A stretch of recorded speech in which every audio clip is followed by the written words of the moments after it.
Olá, sejam muito bem-vindos a um novo capítulo do Mulheres Sustentáveis e hoje a gente tem repeteco, isso mesmo. A minha convidada de hoje é Ellen Pedroso, que está num novo momento de carreira, de vida e que ela veio contar aqui para a gente. A gente pode sempre repetir e retornar com essas mulheres que já fazem parte da nossa roda. É um prazer ter você aqui hoje, Ellen. Geisa, que delícia! Boa noite, bom dia, boa tarde. A gente não sabe que horário a pessoa está ouvindo, né? Isso é maravilhoso, maravilhoso. Estou super fã de Mulheres Sustentáveis, escutando um desafio de mulheres mais lindas do que outra, incrível, que só inspiram a gente. Então, eu queria começar dando parabéns pelo seu projeto maravilhoso. E uma honra estar aqui de novo.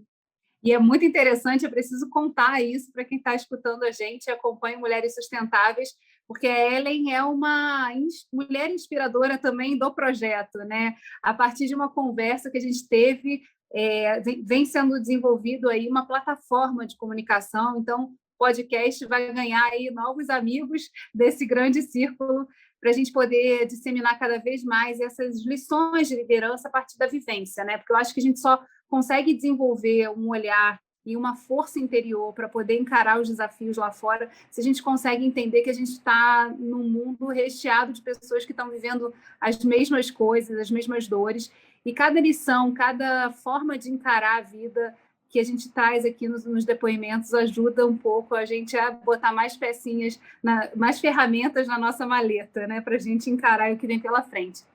A Ellen, quando esteve aqui a primeira vez, ela estava no Instituto Ronald McDonald, super brilhando lá, trabalhando com essa questão do voluntariado, que, como ela mesma contou no capítulo, era um ponto muito importante na vida dela e que ela sempre participou como voluntária e estava aprendendo também a trazer novos voluntários para essa roda, para pensar a saúde da criança. Só que depois disso, muita coisa aconteceu. Esse momento de pandemia foi um momento de transformação. E eu queria que você contasse, Ellen, onde você está agora para todo mundo. É uma notícia maravilhosa, assim. Ano de pandemia, eu acho que todo mundo foi obrigado, de alguma forma, né, a mexer, modificar e repensar o seu papel no mundo. A gente sempre falou de propósito, acho que Mulheres Sustentáveis é disso, né? São mulheres fortes que têm o propósito na sua vida. E eu encontrei um momento ali de decisão e de uma certa falta de alinhamento. Era uma coisa muito interna, muito pessoal, assim. E alguma coisa estava fora, né? E de repente eu me vi, né, à frente de uma vaga, enfim, num momento bem de transição pessoal e em dúvidas do que eu queria para os próximos anos, né, como gestora, como impacto no mundo, com tudo que eu caminhei até hoje, e com uma vaga exclusiva para mulheres negras do Pacto Global da ONU, né? A rede do Pacto Global da ONU é a terceira maior rede do mundo, é uma iniciativa do secretário-geral da ONU, né, e que visa de fato, buscar e promover, impulsionar as empresas para a Agenda 2030. Então, parei um pouco para pensar, assim, um pouco na minha trajetória, né, profissional, de quem começou lá atrás com uma oportunidade num programa de saúde da mulher, em São Paulo, como estagiária ainda, e trabalhando, jovem, trabalhando com juventude, e de repente foi parar na Organização Pan-Americana de Saúde, né, representando o Brasil com um grupo de lideranças da América Latina para definir protagonismo juvenil. E esse momento foi um momento que mudou a minha vida, né? O programa em si da saúde da mulher, da doutora Albertina Duarte Chakiuti, acho que eu falei dela da outra vez, e ela realmente é uma mentora, e acho que a gente... mulheres, tem outras mulheres, né, que nos trazem, e de repente, o quanto, tantos anos depois, eu vi a oportunidade de estar numa agência da ONU, numa organização do sistema ONU, né? E para quem é da área social, como tantas mulheres que você entrevistou, é um sonho, né? Ela tem muita representatividade, tem muito significado. E essa agenda é uma agenda que fala de 17 objetivos, né? 17 objetivos de desenvolvimento sustentável. Então, para quem já trabalhou de saúde a meio ambiente, você ter essa oportunidade de provocar as empresas e trabalhar em diálogo, né, com outros setores, com uma vaga de diretora de relações institucionais, ou seja, podendo, né, trabalhar não só com comunicação, que também para mim, que não sou um profissional de comunicação, é sempre um aprendizado, mas eu amo, né? Foi uma reflexão de que chegou a hora de dar um passo para além, né? De um propósito. E por mais que eu amasse e amo a causa do câncer infanto-juvenil, acho que é uma causa extremamente relevante. A Agenda 2030 ela é uma amplitude, né? Ela abre para um espaço outro.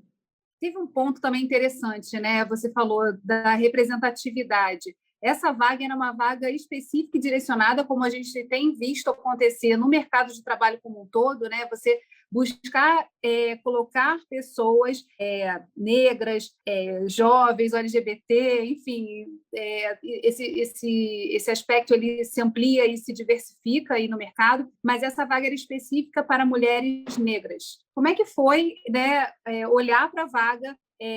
Como é que foi a entrevista? Como é que foi esse processo também de resgate e de posicionamento em relação à sua cor de pele e a tudo que você traz, né, desse passado aí nesse processo? Olha, Geis, eu acho que é uma coisa muito relevante. Obrigada pela sua pergunta, porque eu tenho dado algumas palestras em alguns grupos, e especialmente para mulheres e jovens negras.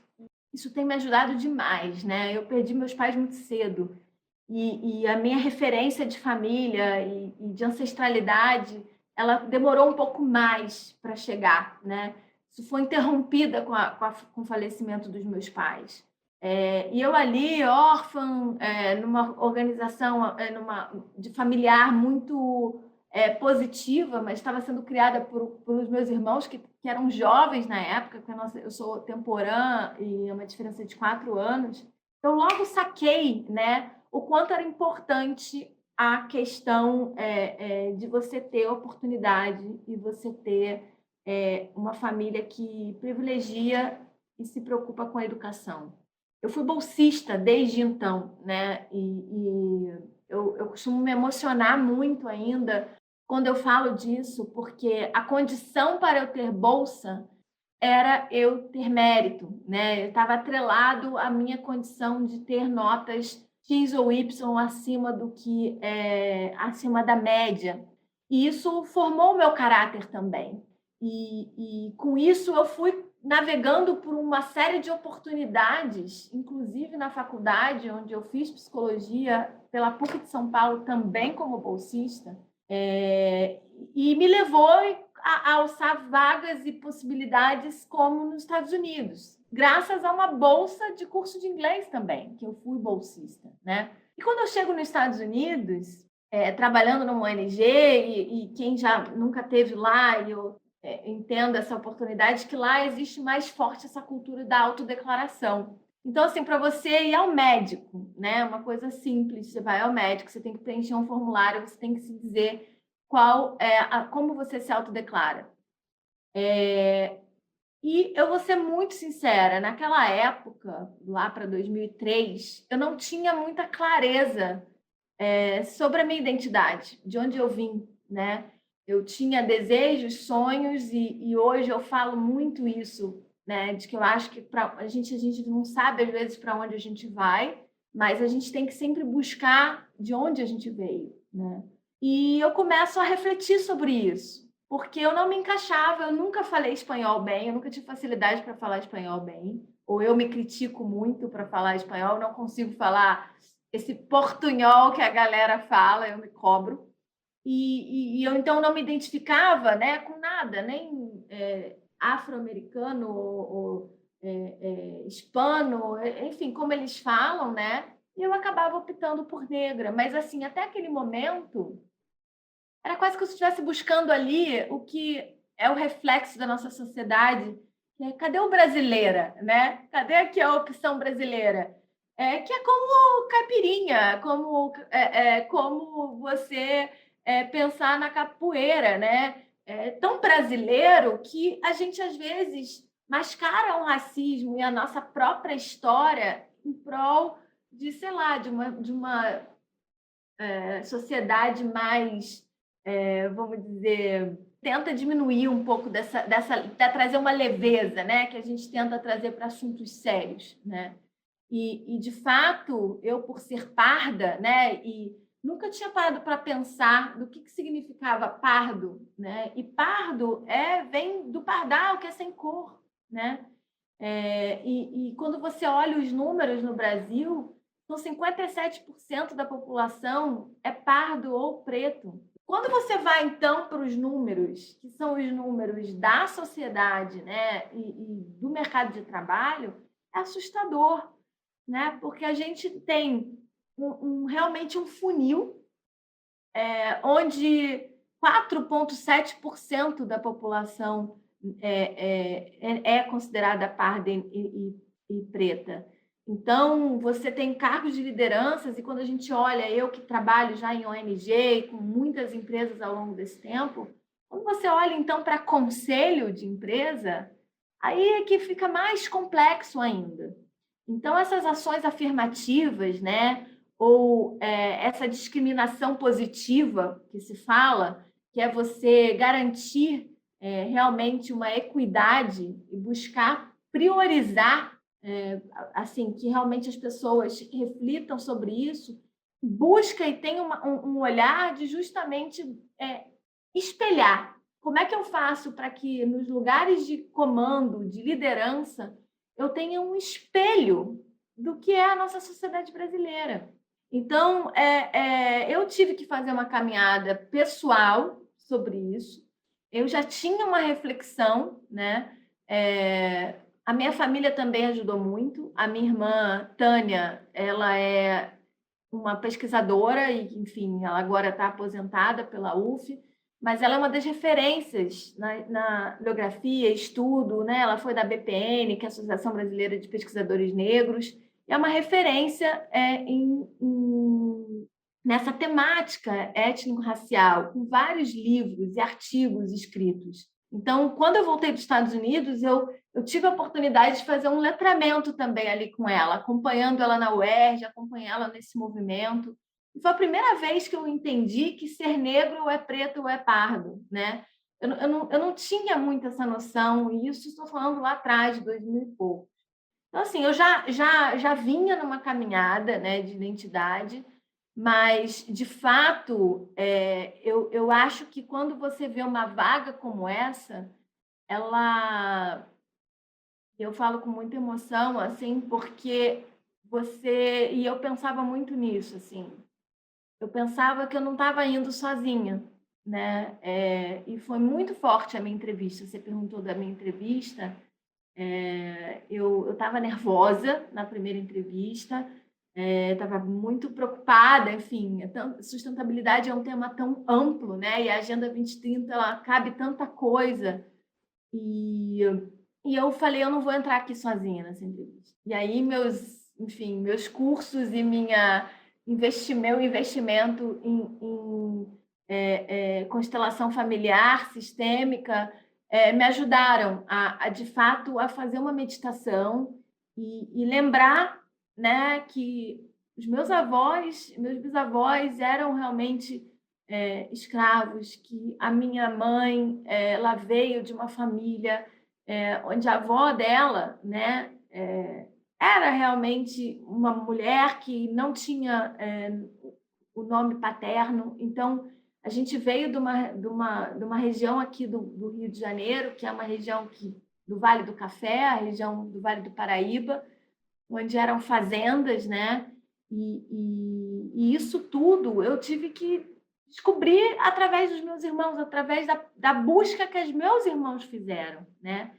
Talvez, se os meus pais estivessem vivos, essa ancestralidade fosse acompanhando a minha história há mais tempo.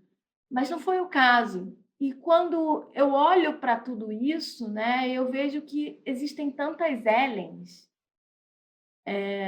E é uma emoção tão grande, sabe? Se olhar e ver que, de fato, eu estou ocupando um lugar que é um lugar que eu espero que a minha filha não precise, sabe? de fato, tem que ter tanto trabalho de autoconhecimento e de busca para se encontrar, para se entender, né? E eu acho que eu me emociono porque é, de fato, um processo, né? É um resgate e eu acho que a gente não pode falar de propósito sem a gente olhar para essa ancestralidade toda, né? Então é muito forte, assim, é muito bonito. E eu me emociono porque eu não cheguei sozinha. E isso eu senti no dia 1 da entrevista, o quanto eu estava ali grande e acompanhada por muitas pessoas que vieram antes de mim. Nossa, o seu depoimento é muito emocionante e eu acho que traz também, né, a reflexão a respeito dessa questão de quanto você caminhou pelo mérito e quanto fazer essa transição para resgatar também essa parte da Ellen que tem essa ancestralidade, que tem uma representatividade, que precisa estar representada nos espaços de tomada de decisão, de diálogo com o poder, né, o poder que a gente as grandes empresas para tomarem as decisões ligadas à Agenda 2030, chamar a responsabilidade dos próprios governos. É um processo também de tomada de consciência de que é outra Ellen que precisa estar aí. Então, assim, quando você conta essa história, ela é muito forte por conta disso, assim, né? Do aprendizado que também você está fazendo, da importância e do peso que essa representatividade tem. E aí, voltando, vendo, assim, diante desses novos desafios, como é que foi para você também, assim, encarar esse novo cargo, né, de relações institucionais, que é um campo aí que está crescendo a beça, né? Eu acho que hoje todos os espaços, né, as empresas estão buscando profissionais que possam fazer esses links, possam fazer esses elos e também criar ações conjuntas. Como é que foi você se ver também nesse desafio de se relacionar e fazer esse trabalho com tantos parceiros que precisam estar ligados na agenda da sustentabilidade? Olha, eu confesso que eu me sinto muito corajosa, né? Porque, diferente de você, eu não sou uma profissional de comunicação. Mas eu tive o desafio de passar por algumas ONGs e a gente sabe que o terceiro setor ele tem muita precariedade, né, em estrutura. Eu agradeço demais algumas experiências, como na Coca-Cola, ou como no CIEDES, onde eu tive ali a oportunidade de estar realmente dentro e fazendo dentro da máquina da comunicação. Então, isso me deu autoestima, né, para buscar e entender o que é o terceiro setor e o que uma organização social, porque a gente é uma agência, funciona como um instituto, né? Eu, de fato, poderia agregar. E eu tenho aí tantos anos, eu conheço tantas pessoas, então é isso, né? Eu acho que a coragem vem de não se sentir sozinha. Então, assim, não é porque eu vou assumir uma área que eu não sou técnica da área, que eu preciso ser especialista, né? A minha posição é outra, né? É uma posição de ser realmente uma visão mais estratégica nesse sentido. E eu acho que eu estou montando ainda uma equipe, né? E eu faço questão de falar que a gente está ainda num processo de reestruturação, mas todas as vagas a gente quer que sejam vagas exclusivas também para pessoas e possíveis lideranças aí jovens, negros e negras. Então a gente quer formar um time que tenha coerência com esse legado, né?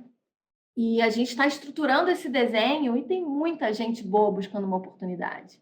Então, eu acho que a gente encontrando, né, pessoas que de fato sabem o que estão fazendo, né, no sentido de entender de comunicação, de marketing, pensando nesse olhar do relacionamento como uma estratégia que une, faz pontes, né, pontes entre propósitos e ações, a gente consegue construir um desenho diferente. Então, eu tenho muito claro, né, o que eu quero, o que a gente tem de potencial. Esses meses, eu estou no terceiro mês, então eu estou aprendendo. Segundo o meu gestor, ele disse que leva uns 2 anos para entender sistema ONU. Então, eu ainda estou no módulo 1, né? Mas a gente tem muitas parcerias com empresas, e eu já identifiquei muitas oportunidades, inclusive critérios, como a gente definir processos e organizar um pouco qual é a proposta de valor desses parceiros. Então, acho que a bagagem, como ter sido diretora executiva, né, de uma organização internacional, elas me ajudam a ter uma visão, né? E eu acho que com as pessoas certas e com diversidade no nosso DNA, a gente vai construir uma diretoria, de fato, que promova aí um trabalho muito estruturante para essa agência da ONU aqui no Brasil. Em relação ao próprio trabalho, né, olhando o Pacto Global dentro do sistema ONU, já como é que é esse relacionamento com os outros organismos? Qual a função e o papel principal do pacto e como é que você faz esses links, né, entre o que está sendo discutido? A gente teve recentemente aí um encontro, o Brasil participou lá do encontro em Nova York. Enfim, como é que é esse processo de também olhar outros países e buscar também modelos e ações interessantes? Então, o pacto, ele é responsável, vamos dizer, a agência, a iniciativa responsável, que é a guardiã aí de impulsionar a Agenda 2030 com o setor privado. Então, a gente hoje tem parcerias e estamos construindo como agência com diversas agências da ONU aqui no Brasil. E a gente tem o escritório, né? Como somos uma iniciativa ligada ao secretário, nós temos o escritório da ONU, do qual a gente se reporta. Então, a gente tem tanto um olhar para essa iniciativa que fica em Nova York, direto ligada ao secretário, mas eles também têm uma fundação como o Instituto aqui no Brasil, que também tem a sua missão nesse sentido de estruturar e organizar essa parceria e impulsionar as empresas. Então, a gente faz treinamentos, eventos, 1000 ferramentas e oportunidades de projetos, né, em parceria com essas empresas, sempre para alavancar a agenda. É importante lembrar que assim, a gente está na década da ação, né? Justamente faltam aí 10 anos exatamente, 9, né, para a gente fazer uma mudança. E é lógico que em alguns assuntos é importante a gente trabalhar de forma sinérgica, né? Então, hoje, um dos trabalhos que eu estou coordenando é um mapeamento da proposta de valor de todas as parcerias que nós temos com as agências ONU no Brasil. Então, eu estou montando justamente esse mapa, né? Que é identificando tudo que a gente está já realizando ou pretende realizar, sejam projetos, iniciativas ou propostas de valor, e entendendo qual é a proposta de valor de cada agência. Como é que cada agência e o setor privado, no caso, pode ajudar a impulsionar essa agenda no Brasil. Então, das minhas primeiras entregas provavelmente vai ser essa fotografia. E aí a gente vai poder, a partir daí, desdobrar, fazer certos ajustes, né? Então, é um universo, eu acho que, por estarmos na década de ação, nos exige mais diálogo, né? Nos exige também ter metas mais claras. Então, a gente tem falado, em Nova York tem provocado muito para que as empresas elas tenham uma jornada pelos ODS, uma jornada onde elas realmente estejam integrando os objetivos nas suas operações e que a gente mapeie isso de forma mais estratégica. Então, o Pacto hoje está criando alguns movimentos, né, o que a gente chama de movimento são encontros entre não só empresas, mas por temas, onde a gente tem uma meta clara, baseada na ciência, e que a gente consiga, em conjunto, alavancar aquela agenda. Então, ela vai ser, de fato, uma grande oportunidade para a gente acelerar, né, e tendo aí metas e ferramentas objetivas, a gente consegue fazer esse processo. E a gente precisa, né, também, paralelo a esse processo de movimentos, né, trazer a própria questão da comunicação e da visibilidade para esse processo. Então, a gente está trabalhando aí com comunicação também, uma das nossas aspirações é pensar na narrativa, né? Então, como eu falo muito mais, eu tenho falado um pouco isso, que o meu olhar é um pouco da startup, né? Assim, qual é o problema, né? E aí, quais as soluções? Tirar um pouco o protagonismo no sentido da empresa ou do pacto como o grande líder dessa narrativa, mas sim o movimento que a gente quer fazer, a mudança que a gente quer fazer. Então, eu acho que a gente precisa colocar na mesa, né, qual é realmente o propósito, qual é a ambição. E aí, o pacto, as empresas, elas vão ser, de fato, uma força, né, que impulsiona, mas elas não podem estar no centro. Quem tem que estar no centro é a mudança. Então, a gente está, de fato, modificando, fazendo um desafio aí, que é um trabalho de posicionamento, de rebranding, de fato muito exercício para fazer. Então, 2022 vai ser um ano que eu estou muito animada, porque esse ano vai ser um ano de planejamento e o ano que vem a gente quer implementar esses projetos que vão corroborar para acelerar essa agenda.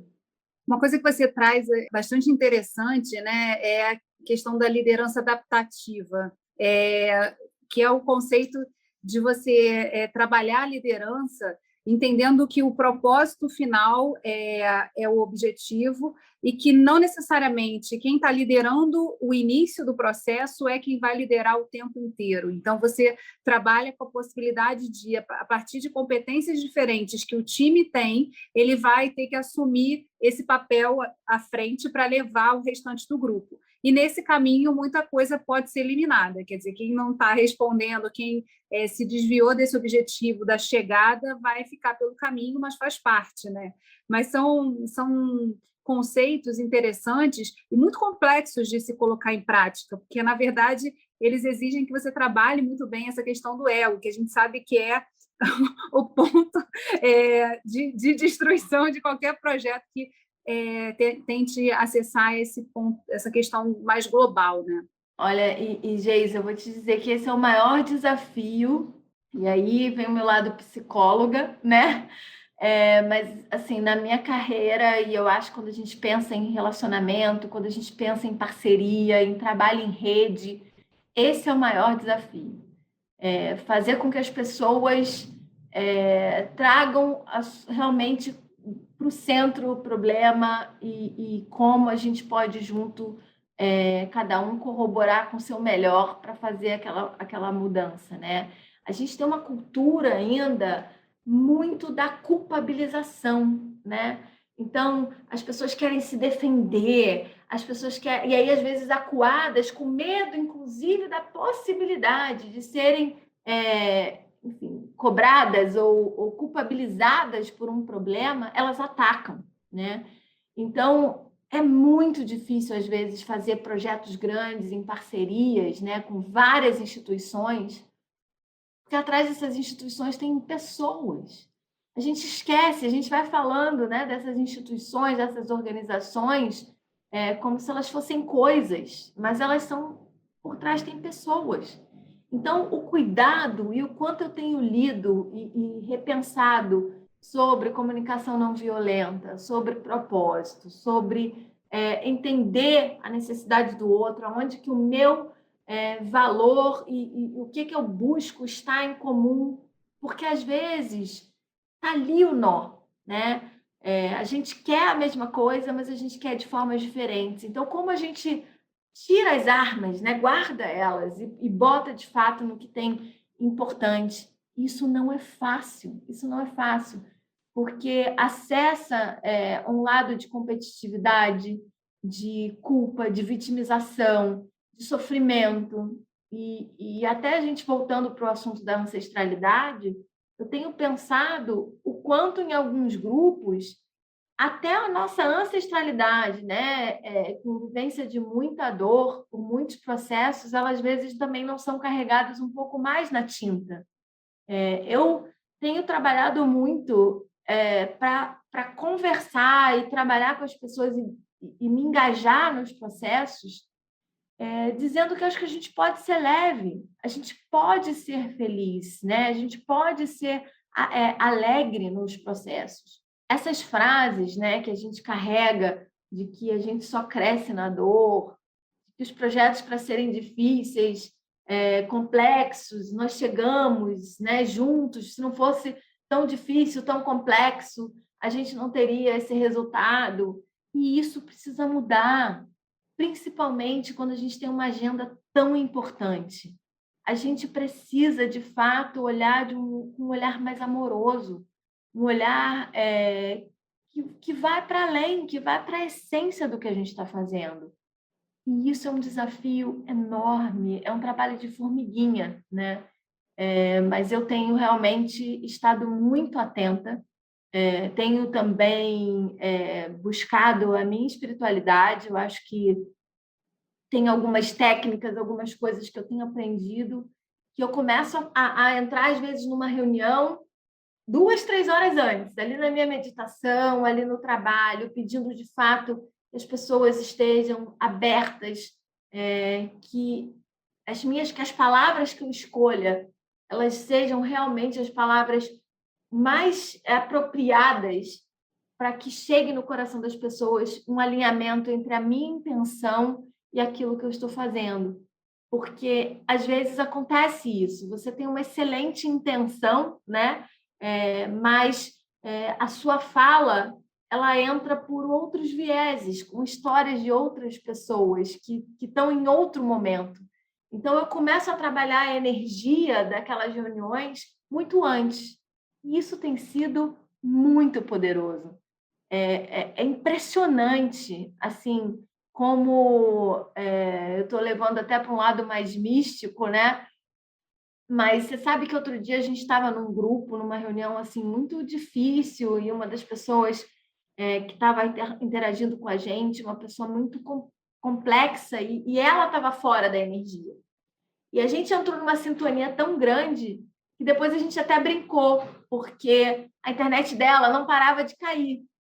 Então, tem essas coisas também nesse mundo virtual de pandemia, né? Assim, ficou tão claro que ela que estava fora da energia, assim, Tem a energia... energia, né?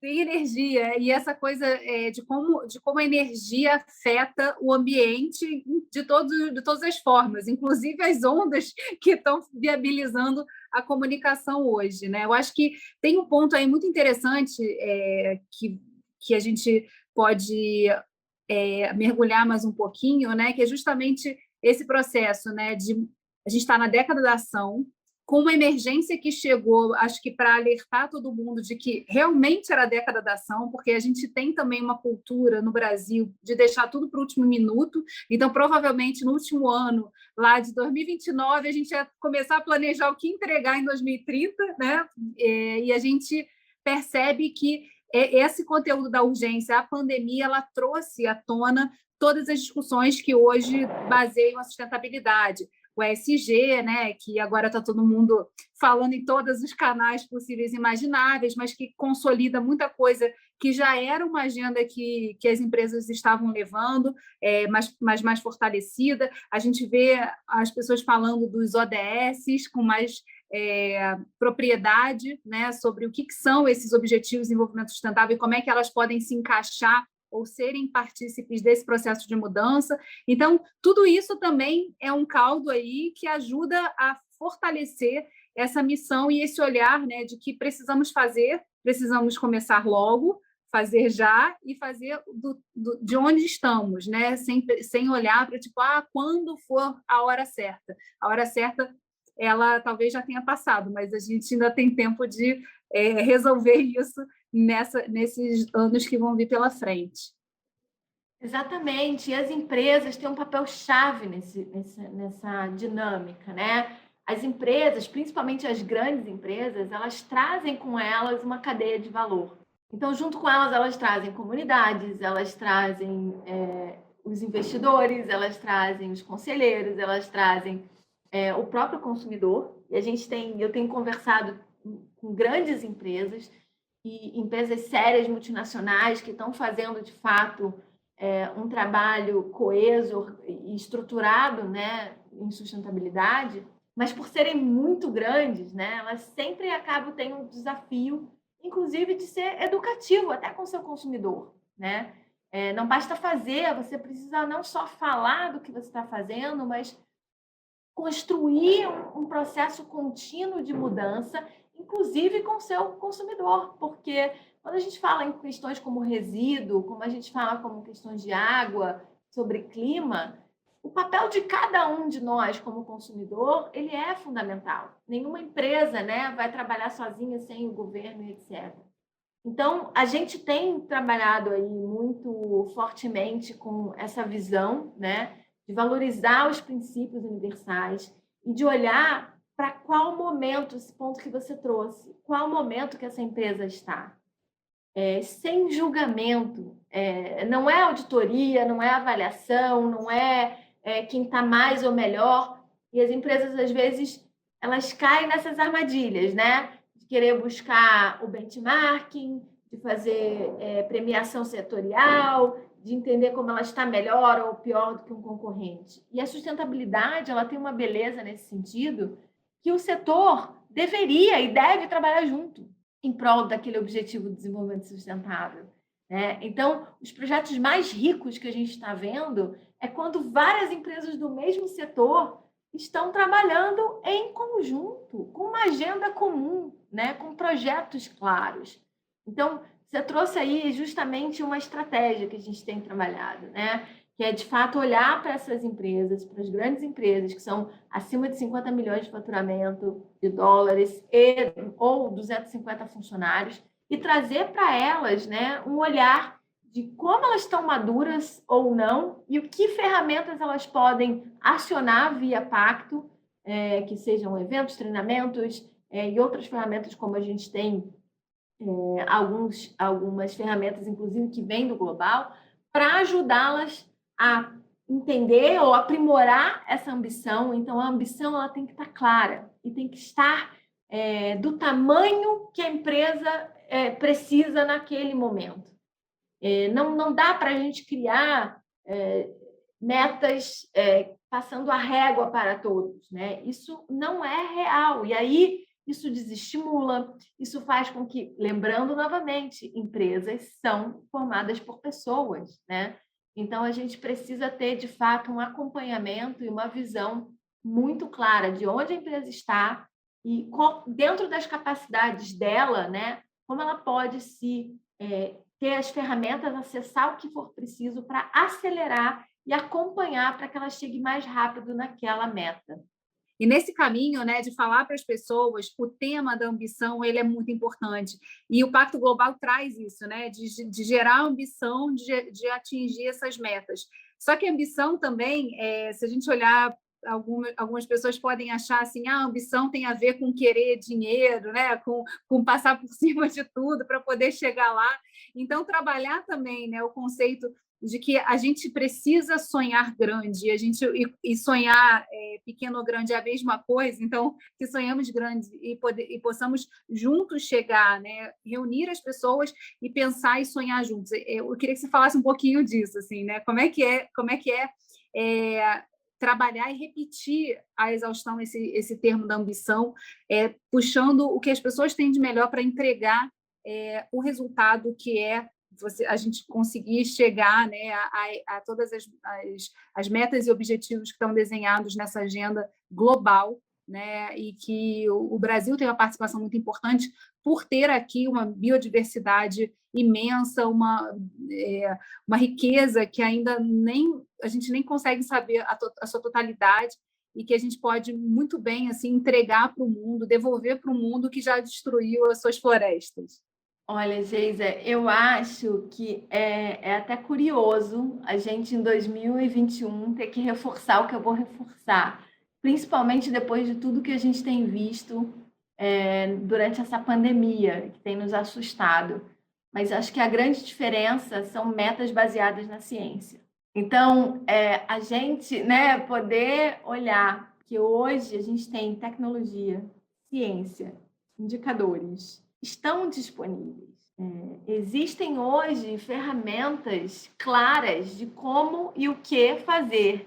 Então, a gente cuida hoje muito claramente, né, dessa visão, ter as métricas certas para as organizações certas no momento certo, porque, infelizmente, a gente tem um outro lado, né? Como você citou, o SG, que não é novo. O que mudou? O que mudou é que ele entrou na conversa do CFO. Antes, nós, profissionais da área de sustentabilidade, estávamos lá na responsabilidade social, né? Estávamos lá no departamento de comunicação ou no RH, com aqueles projetos, tentando mudar o mundo. Eu sou intraempreendedora, a gente participa dessa liga, dessa comunidade global, e quantos intraempreendedores tivemos nessas últimas décadas lutando por esses temas. Conseguimos avanços? Conseguimos, mas, de fato, né, o que trouxe, acho que um grande shift, que hoje SG é uma das coisas mais buscadas no Google. Outro dia eu recebi um relatório aí, que é uma das palavras que mais se busca sobre isso, é justamente porque entrou na discussão financeira, né? E a partir do momento que isso vira uma meta, não só, né, para você conseguir realizar ou falar com o seu consumidor ou com alguns, mas que vai ser o seu investidor olhando, é o CFO que virou a grande estrela. A gente tem até um programa da ONU, que a gente está com uma meta de trazer 100, de ser 10% dessa meta, que é trazer os CFOs, né, para essa discussão. E é um programa que a gente está começando a construir aqui, estou contando uma novidade, mas é um programa global, porque, de fato, esses caras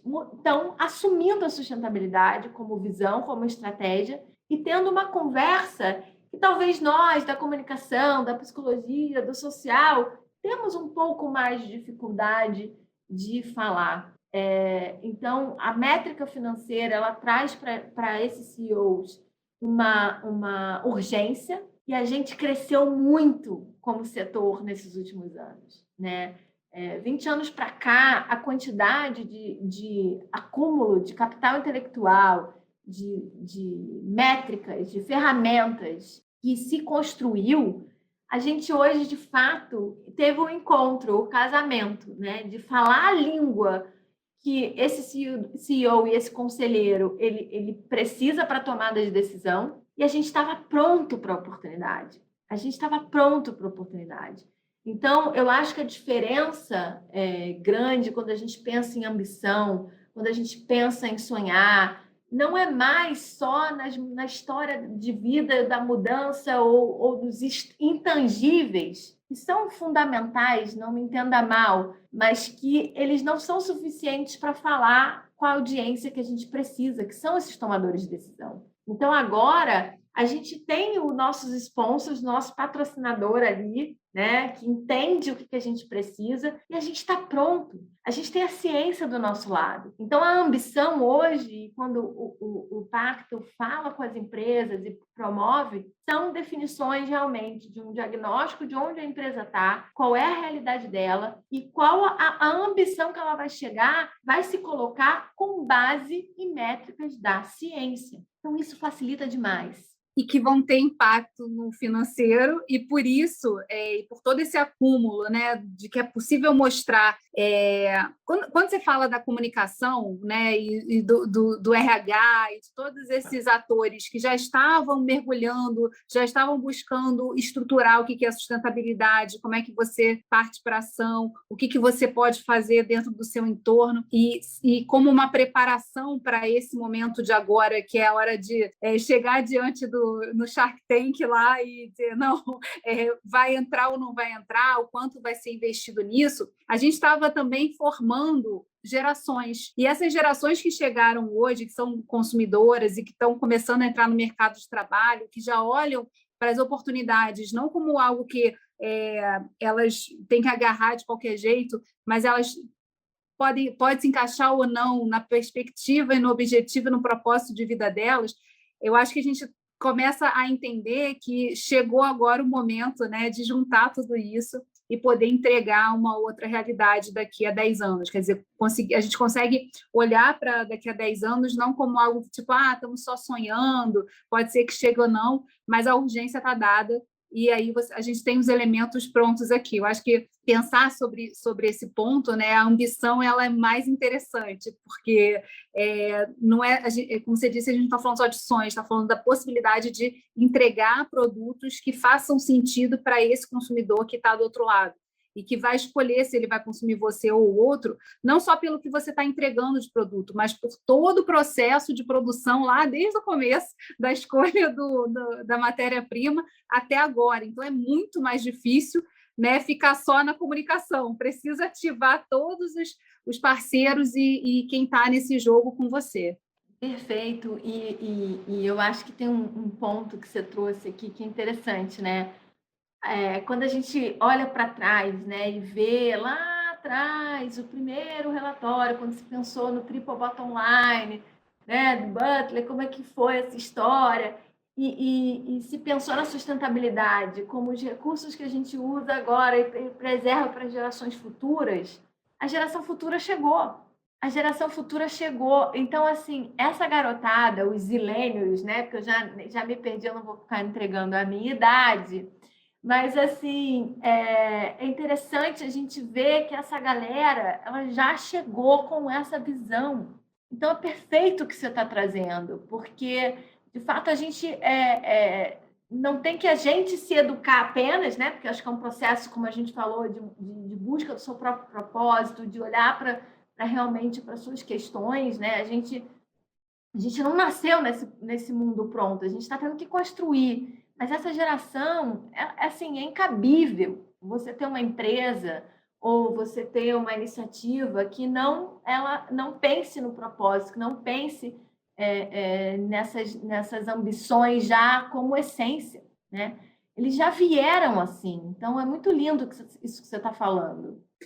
E aí, para a gente fechar esse papo, eu queria que você falasse um pouco sobre, entrando nesse tema das novas gerações, como é que você vê esse momento que você alinhou o propósito, momento de vida, desafios novos, um resgate do passado que você consegue trazer e olhar, um desejo, que é o que você falou no começo desse programa, de que a sua filha não tenha que fazer tanto esforço para buscar lá atrás isso, que isso já esteja mais visível e sendo vivenciado por ela também nessa riqueza. Eu queria que você falasse um pouquinho da Teodora e das ambições que você também sonha junto quando você está ativando todas essas empresas, né? Como é que está a Ellen mãe nesse propósito todo e nessas ações que você hoje,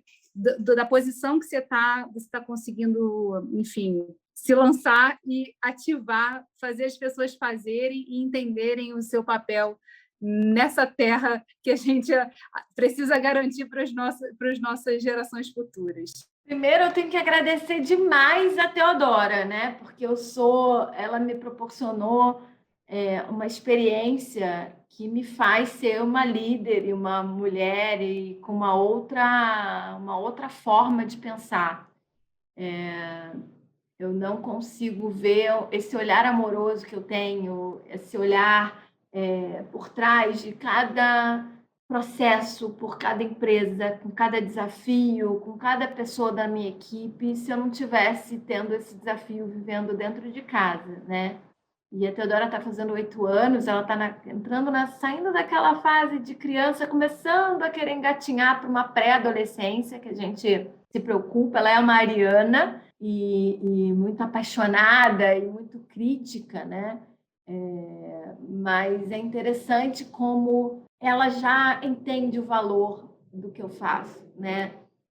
Eu acho que há algum tempo, logo no início da pandemia, era muito difícil para ela ter a mãe em casa e não estar ali com ela brincando, por exemplo. Acho que foi um desafio que acho que todas nós mães vivemos, porque as crianças estavam em homeschooling, a gente em home office e de fato, a gente sai de uma convivência onde os finais de semana eram finais de semana de atividades conjuntas, onde a gente pensava coisas juntas e brincava e fazia atividades juntas, para estar uma do lado da outra, cada uma no seu computador, cada uma com a sua atividade. por estar na escola, né, ela tinha um horário, né, de trabalho, vamos dizer, de atividade ali menor do que o meu, então ela encerrava as atividades e eu continuava. Então, para ela, os nossos primeiros meses foram muito sacrificantes, assim, muito difícil para ela compreender. Era como se eu não quisesse estar com ela, como se eu não quisesse brincar ou não quisesse estar, né? E a gente muito confinado, né? Porque de fato o ano passado eu fiz de fato a quarentena, a gente não saía, né? A minha irmã, eu morava com a minha irmã, ela tem 60 anos, enfim, a Teodora tem alergia, então a gente ficou realmente fazendo uma quarentena. Então, a gente tinha que delimitar espaços, né, horários. Então, eu combinava horários onde a gente fazia a noite dos jogos. Eu comecei a ter que criar realmente situações para a gente, mesmo no espaço, criar campos diferentes de interação. Hoje, né, e aí tem coisas lindas, né, porque eu me lembro que aquela crise toda de financeira e a gente, enfim, no Instituto Ronald, o ano passado ainda, preocupado com o Mac Dia Feliz, ela me vendo falando sobre orçamento. Um dia que me emocionou demais é quando ela pega o cofrinho dela, né? Me interrompe no meio de uma reunião e fala: mãe, esse é meu cofrinho. Eu estou vendo que o Instituto está com dificuldade. Vocês querem ajudar as crianças com câncer? Ai, meu Deus, vou começar a chorar. E eu estou dando o meu dinheiro aqui, o que eu, enfim, estou juntando, que ela sempre gosta de fazer miçangas e fazer coisas e vende para a família, para os amigos. Ela estou dando para ajudar o Instituto, para ajudar as crianças com câncer. Então, assim, ela tem prazer de ir no supermercado e botar cofrinho lá no cofrinho do supermercado, as moedas para o Instituto. Ela tem muito essa visão já, né? E aí, assim que eu entrei no Pacto, eu tive a oportunidade de coordenar um projeto chamado Afropresença, que é justamente, e nada acontece por acaso, voltando à nossa conversa, uma iniciativa do Ministério Público do Trabalho, em parceria com o Pacto, e movimentos negros, e academia, e agências de recrutamento e seleção, e uma série de mais de 20 empresas que apoiaram, que era de formação de jovens e inclusão de jovens negros e negras no mercado de trabalho. E eu tive a oportunidade de dar uma entrevista para o jornal Hoje, né? E a minha filha, assim, conversando comigo sobre o que ela viu na TV, né? E ver a mãe dela na TV falando de um tema tão importante numa posição que eu estou. E a clareza, né, de que ela conversou comigo sobre racismo, sobre cor de pele, que ela não entendia porque era preto, porque a cor da pele não é preta, a cor é marrom, e por que as pessoas... Ela tendo uma clareza do que ela estava falando, de como ela estava vendo com o olhar dela infantil, e quase que a permissão, sabe, Geis, assim, do tipo... eu sinto hoje, quase esses 2 anos de pandemia que a gente está vivendo, que a Teodora, logicamente, está amadurecendo, mas ela está vendo também e tendo um pouco mais de consciência do trabalho que eu faço. E ela aprecia isso, sabe? Então, é muito lindo essa jornada que acho que mãe e filha a gente está construindo nesse processo. Ellen, muito obrigada por esse momento. Eu tenho certeza que você ter voltado para essa roda para contar um pouquinho sobre esse novo momento vai inspirar um monte de mulheres por aí. E homens também, porque essa jornada a gente não faz sozinha e a gente faz para também formar essas novas gerações de meninas e meninos, de homens que estão se vendo em momentos desafiadores também para lidar com tantas coisas que deixaram de ser, porque a realidade não cabia nas definições que trouxeram para a gente, quando a gente, através da cultura, a gente está tendo que redefinir muitos padrões, e isso é um processo bastante complexo. E, como você disse, pode ser leve a partir do momento que a gente tem a alegria dos retornos que ele traz para a gente. Então, muito obrigada por você ter vindo aqui de novo compartilhar. E vocês que estão ouvindo a nossa conversa, compartilhem também um pouco desses relatos, né, para que mais mulheres e homens se inspirem e possam atuar juntos e ter boas ideias para a gente poder enfrentar esse mundo que está se redesenhando na nossa frente. Obrigada, Geisa. Sempre um prazer estar com você. E esse projeto é muito poderoso, é pura potência. E eu desejo muito sucesso, que muitos desdobramentos venham. Ele merece chegar em muitas pessoas, que elas possam consumir esse conteúdo maravilhoso que você está fazendo uma curadoria e liderando, que eu acho que é isso, né? Conversas e trocas, elas ajudam a gente a se fortalecer e crescer junto.